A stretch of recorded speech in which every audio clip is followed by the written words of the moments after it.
So the other day, I had a subscriber reach out to me. She's a Muslim woman in her 20s of African origin. She reached out to me about her faith, telling me how she had doubts that Islam was the truth. She stopped praying for a while and began exploring other forms of spirituality. And since then, she's been having a string of bad luck. She's been having mental health issues. She's been hearing voices telling her to hurt herself. And she's worried that it's connected to these practices. Now, before we start, I want to make a quick disclaimer that this is a real person sharing her real problems. So this is literally reality in its rawest form. So because of this, obviously, I'm going to protect her identity. So what we're going to do here is I'm going to read what she revealed to me through our messages and move on from there. All right. So this subscriber, by the way, chose to go by the alias Sarah. Obviously, that's not her real name. This is her alias because she wants to protect her identity. And I'm gonna, going forward for the rest of the video, I'm gonna be speaking to you guys, the audience, as if it's Sarah, because she is watching the video. But I also want you guys to watch the video and see if you can relate to what she's going through, and hopefully this advice can help you in your personal life and your relationship with Allah subhanahu wa ta'ala, with God. All right, so Sarah says, I've always been in tune with God since I can remember. My du'as were always answered and had miraculous encounters where there's no way I could have survived. If someone upset me or made me cry, something bad would happen to them, even though I never wished that for them. So I knew from my experiences that there exists a higher power that is just and loves and protects us.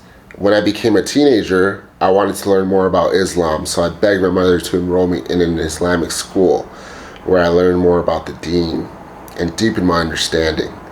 I was always drawn to the spiritual practices and meditations and would wake up at night to pray. Do dhikr all day. I would say dhikr in my sleep because it was a habit. I never had any doubts about the existence of God. My doubts of Islam may have taken roots because my mother was abusive and used religion to justify her behavior. However, I always knew my mother was problematic and she fought with everyone, her siblings, neighbors, so I never believed she was a good Muslim anyways. However, because I want to learn more about the deen and seek spiritual fulfillment, I continued my journey and curiosity in Islam. What triggered my doubts was not one or two Muslim men twisting and using deen to justify horrific, misogynistic, unjust behaviors. These were men that I was interested in and talking to for marriage. So I felt like there was a pattern where bad people can use Islam to justify subjugation other humans, and I started thinking my religion is no longer reliable and I will explore other faiths. I explored African spirituality since I am African, back to the roots kind of thing. I tried a few rituals and putting salt and cinnamon, not as an offering to those gods or shirk. I was told it is for good luck, protection, because nature provides these things and we are one with the earth. We don't worship goddesses or gods, but you have to pick one as an embodiment of who you want to be like, so I picked Oshun. Anyways, I did it very briefly and then I explored astrology. Now before we keep going, guys, I did ask her to expand more on this African spirituality because obviously this is a key component of what she's going through. So let me just read that off real quick. So Sarah said, I explored African spirituality around December, the Christmas break last year, until February of this year. I was told you need to get initiated and the time, and I actually didn't want to join another religion, more like just reading into it and comparing notes. I also looked into Pomba-Gira stuff. In case you don't know what Pomba-Gira, that's sort of like a Brazilian / Afro religious thing, kind of connected to African spirituality and religions. And I explored, included Buddhism, Hinduism as well. I mostly watched the rituals and danced to songs alone in my home to see if I will have any spiritual experiences. All right, so since we expanded on that, let's go back here. Then I explored astrology. Astrology I felt vague and kind of subjective. I need you to know that I never believed in these things, but more like I tried the rituals here and there. I also manifested a few things, which was awesome at first. Soon after that, things started disappearing in my house. I also got very, very sick, chronically in bed for weeks. The doctors don't know what is wrong with me. I am having fights and disagreements at work. At home, my life has all of a sudden taken the worst turn. Alhamdulillah, I never did drugs or slept around. There is a coworker who's been borderline harassing me at work and expressed he wants to get intimate with me. Audible. What I find weird is that I worked with him for 2 years prior. He never used to act this way with me. He was always respectful and professional, but now he acts very promiscuous and stalker-like, like he's possessed. I am now having explicit dreams about him, which feels invasive since I do not want to be with him. I was always a top student. I got a warning from a master's program and things that used to come very easy to me, like schoolwork, which seems very hard. I've become more slow, if that makes sense. I am also more bitter and just a mean person these days. I don't like who I am becoming. I get so irritated by little things that even my siblings say I'm creating problems where there's none. I think it's because I am more negative now. I know for a fact that God is real.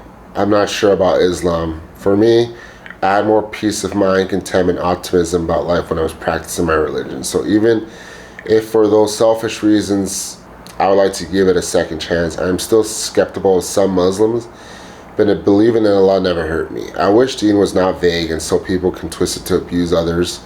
I also feel ashamed of going back after things I've done openly and defying Allah. I love all spiritual practices in Islam, but social and political things I have not made peace with. Sorry for not having my second thoughts in order. Thanks again for your time and effort. Help me in my dilemma. I truly appreciate it. May Allah bless you. Okay. So Sarah, first and foremost, what I noticed is that from the get-go, you were really close with Allah subhanahu wa ta'ala. You two were super tight. You prayed all the time. You wanted to learn about the deen. God was literally guiding you towards the deen from the time you were a little girl. But guess who was watching? Satan, the devil, is watching. And this angered him. And he's put a target on your back. Now the good thing is, so this was all planned out, right? Because since you had this foundation of a strong relationship with Allah subhanahu wa ta'ala, like you knew that God was real, you had a relationship with God for a long time, He had your back for a very long time, so automatically you had a foundation since you were a little girl. What's been going on lately, these last 5, maybe even 10 years or so, is that the devil's been attacking you. He's been attacking your faith, trying to get you to explore different avenues. He was attacking you through your mother and through these men that you were dating. So that's sort of like the micro, like sort of like the smaller perspective. The bigger perspective here, what's really going on is that God's testing you. He's testing your faith, right? Because this life is a test. Some people are tested with money. Some people are tested with sickness. Some people are tested with loved ones passing away. In your case specifically, your faith is being tested dramatically, if I may add, right? Because you have to remember, and like, this is something that I noticed with a lot of Muslims, especially Muslims like yourself that were born into the deen, is that a lot of times they're surrounded by bad Muslims, by people that don't practice deen correctly, or they sort of like use the deen for selfish reasons, to kind of gain power over you. Like the Haram police, for example. Like they make you feel bad if you don't do things the way they want you to do them, right? And like, these type of people, pay no mind to them, because Allah subhanahu wa ta'ala is not happy with these people. They're being selfish, they're being arrogant, and they're not good Muslims. A true Muslim, a true person of the deen will be compassionate, will be patient, will be loving. They will embody everything that Allah subhanahu wa ta'ala embodies, or at least try their best to embody it. So that being said, the devil uses these people to infiltrate you, infiltrate your deen, take you away from Allah subhanahu wa ta'ala. And, for a little bit it worked. You are skeptical, and it's a battle right now at this very moment, Sarah. There's a battle for your soul. Devil's been at you for a while now. You mentioned to me that you're having bad luck.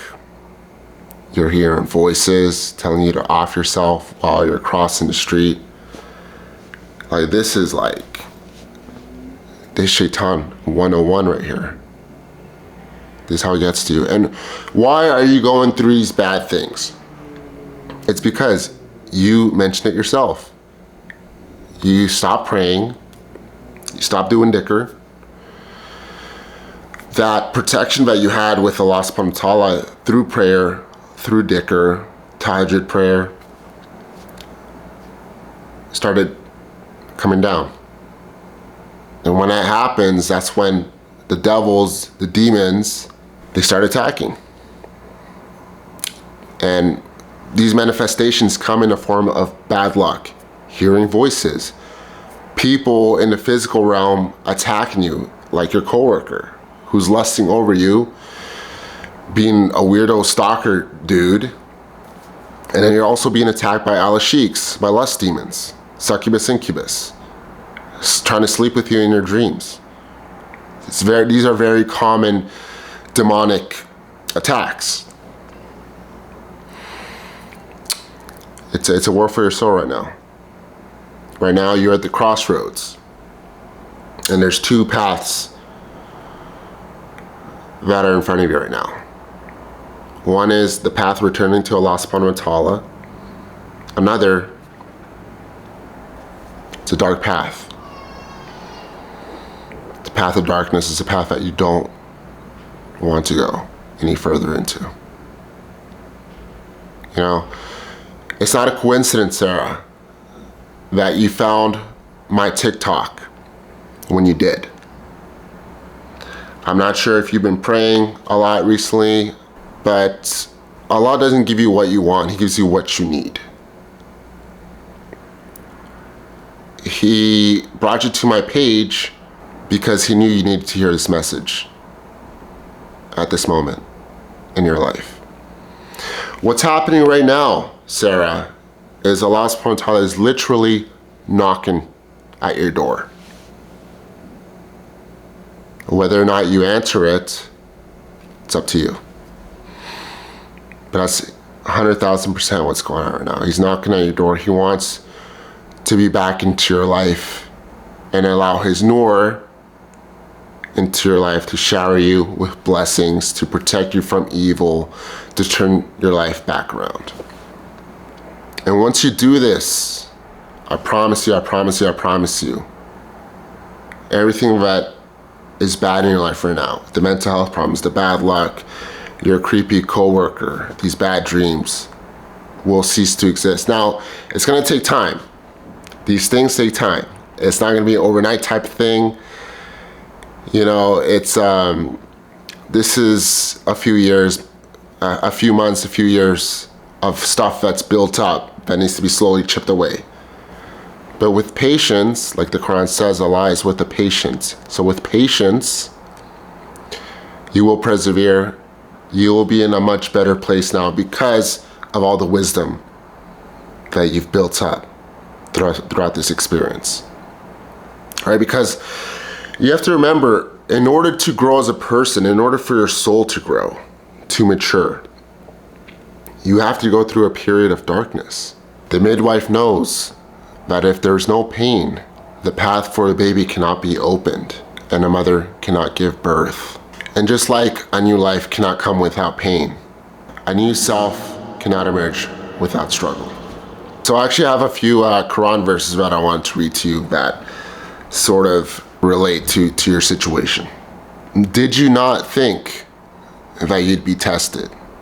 Surah Al-Ankabut, ayah 2-4. So here's your thing, Sarah. Like I mentioned earlier, you are being tested in this situation, and I truly believe that you're gonna pass this test. Like, there is no doubt in my mind that you're gonna be fine in the long run, but you have to be patient. You know, like I said earlier, it's not a coincidence you found my TikTok channel. It's not a coincidence that you DM me. Like, who do you think caused that thought, gave you that thought to DM me to help you out with the situation? It was Allah. It was God that guided you to my channel, to myself, for you to hear this message.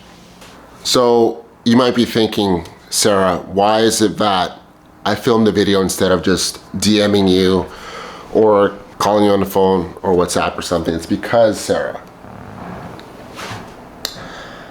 I wanted this moment to be eternalized for you. I want you to revisit this video 10, 20, 30, 40 years from now and look in hindsight to this moment in your life where you were lost, you were in the darkness, you didn't know what to do. And then God came back into your life, full force, and saved your life. Not only in this life, but in the afterlife. I truly believe that from this moment forward, you're gonna have an amazing life. And it begins with this video. It begins with you receiving this message, having this seed planted in your mind, in your subconscious, in your heart, in your soul. And then from here, with patience, perseverance, you will be successful. God bless you. Jazakallah Karen. I'll make do it for you. I think you're gonna do great.